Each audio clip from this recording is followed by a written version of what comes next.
নুরানি কাফেলায় আপনাদের সবাইকে স্বাগত।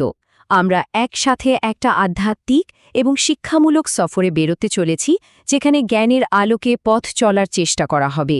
শুরু করছি পরম করুণাময়, অসীম দয়ালু আল্লাহর নামে। আসসালামু আলাইকুম ওয়ারাহমাতুল্লাহ। আপনাদের সকলের উপর আল্লাহর অপার শান্তি, করুণা এবং রহমত বর্ষিত হোক। আমরা এখন যে সফরে বের হচ্ছি তার নাম হল নুরানি কাফেলা। কিন্তু কেন এই নাম? আসলে এই নামের মধ্যেই কিন্তু আমাদের এই যাত্রার আসল উদ্দেশ্যটা লুকিয়ে আছে। চলুন সেই আলো আর জ্ঞানের অভিযাত্রা সম্পর্কে প্রথমে একটু জেনে নেওয়া যাক। তো নুরানি কাফেলা মানে আলোর কাফেলা, এই উদ্যোগে আপনাদের সবাইকে মন থেকে স্বাগত জানাচ্ছি। দেখুন, এই নামটা কিন্তু এমনি এমনি রাখা হয়নি। এর পেছনের ভাবনাটা হলো আমরা যেন একটা কাফেলার মতো একসাথে পথ চলতে পারি, অজ্ঞতার অন্ধকার থেকে জ্ঞানের আলোর দিকে। আমাদের এই কাফেলার কিন্তু কয়েকটা মূল উদ্দেশ্য বা স্তম্ভ আছে। যেমন ধরুন, আমরা খাঁটি ইসলামিক জ্ঞান তুলে ধরতে চাই, এমন জ্ঞান যা সবসময়ই প্রাসঙ্গিক।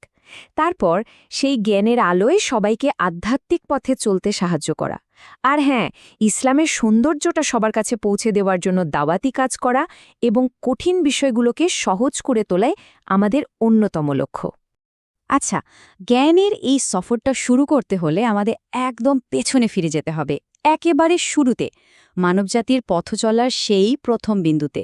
হ্যাঁ, আমরা আমাদের এই আলোচনা শুরু করব হজরত আদম আলাইসালামের কাহিনী দিয়ে। আলোচনাটা শুরু করার আগে চলুন একদম পরিষ্কার করে জেনে নিই হজরত আদম আলাইহিসালাম কে ছিলেন। ইসলামে তিনি হলেন আল্লাহর সৃষ্টি করা প্রথম মানুষ, আমাদের সবার আদি পিতা এবং মানবজাতিকে পথ দেখানোর জন্য পাঠানো প্রথম নবী। বলা যায় তার কাহিনী দিয়েই আমাদের সবার অস্তিত্বের গল্পটা শুরু। এই গল্পটার শুরুতেই আছে এক ঐশ্বরিক পরিকল্পনা। আল্লাহ যখন ফেরেশতাদের সামনে মানুষ সৃষ্টির ইচ্ছা প্রকাশ করলেন, তখন একটা প্রশ্ন কিন্তু আসেই, তাই না? কেন এই নতুন সৃষ্টি?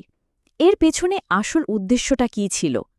আসলে এই প্রশ্নের মধ্যে কিন্তু মানব অস্তিত্বের গভীরতম রহস্যটা লুকিয়ে আছে। দেখুন, মানব জাতিকে কিন্তু শুরুতেই একটা বিশেষ সম্মান দেয়া হয়েছিল, আর সেটা হলো জ্ঞান।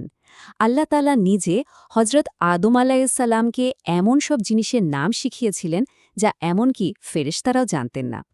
আর এই জ্ঞানই ছিল আশরাফুল মাখলুকাত বা সৃষ্টির সেরা জীব হিসেবে মানুষের শ্রেষ্ঠত্বের আসল প্রমাণ। হজরত আদম আলাইহিসসালাম কিন্তু শুধু প্রথম মানুষই ছিলেন না, তিনি ছিলেন আমাদের প্রথম শিক্ষক, প্রথম নবী। তার উপর একটা বিশাল দায়িত্ব দেয়া হয়েছিল, তার সন্তানদের মানে ভবিষ্যৎ প্রজন্মকে সঠিক পথ দেখানো। আর এভাবেই পৃথিবীতে হিদায়েত বা ঐশী পথ নির্দেশনার যে পবিত্র ধারা, তার সূচনা হয়েছিল। হাজার হাজার বছর আগের এই ঘটনা, কিন্তু আজকের দিনে এর প্রাসঙ্গিকতা কতটুকু? চলুন এবার আমরা এই আদি কাহিনী থেকে পাওয়া শিক্ষাগুলো একটু বিশ্লেষণ করে দেখি, আর বোঝার চেষ্টা করি আমাদের আজকের জীবনে এগুলোর গুরুত্ব ঠিক কোথায়। এবার একটু গভীরভাবে ভাবার সময়। আমাদের সৃষ্টির এই যে মূল গল্পটা, এটা আমাদের নিজেদের জীবন, আমাদের উদ্দেশ্য নিয়ে কি বলে? আমরা আসলে এখানে কেন এসেছি? আমাদের দায়িত্বটা কি? তো আদম আলাইহিসসালামের জীবন থেকে আমরা বেশ কয়েকটা জরুরি বিষয় শিখতে পারি। প্রথমত, আল্লাহর দেয়া জ্ঞানের মূল্য যে কতখানি তা বোঝা যায়। দ্বিতীয়ত, এটা পরিষ্কার যে সঠিক পথে চলার জন্য আমাদের সবসময় আধ্যাত্মিক দিক নির্দেশনা দরকার। তৃতীয়ত, নবীদের মাধ্যমে যে শিক্ষার ধারা চলে এসেছে তা কখনো বিচ্ছিন্ন হয়নি। আর সবশেষে, এই ভিত্তিগুলোর ওপরই কিন্তু আমাদের জীবনের উদ্দেশ্য আর দায়িত্ব দাঁড়িয়ে আছে। আর এই শিক্ষাগুলোই হল আমাদের নুরানি কাফেলার মূল প্রেরণা। এটা শুধু কিছু তথ্য দেয়া নেওয়ার জায়গা নয়, বরং এটা একটা চলমান সফর, যেখানে সবাই মিলে পথ চলতে পারি। তাই এই আলোর কাফেলায় যোগ দেওয়ার জন্য এটাই কিন্তু সেরা সময়। তাই জ্ঞান আর আলোর এই সফরে আপনাদের সবাইকে আবারও মন থেকে আমন্ত্রণ জানাচ্ছি। চলুন আমরা একসাথে শিখি আর সেই জ্ঞানের আলোয় নিজেদের জীবনটাকে আরও সুন্দর করে তুলি। আমাদের এই শিক্ষামূলক যাত্রার ভিত্তি কিন্তু ইসলামের একটা খুব জরুরি নির্দেশনা।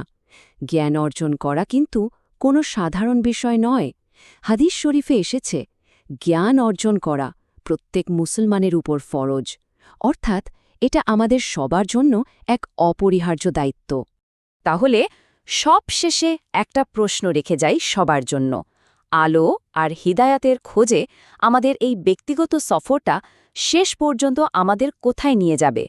এই চিন্তাটাই যেন আমাদের জ্ঞান অন্বেষণের পথে নতুন করে প্রেরণা যোগায়।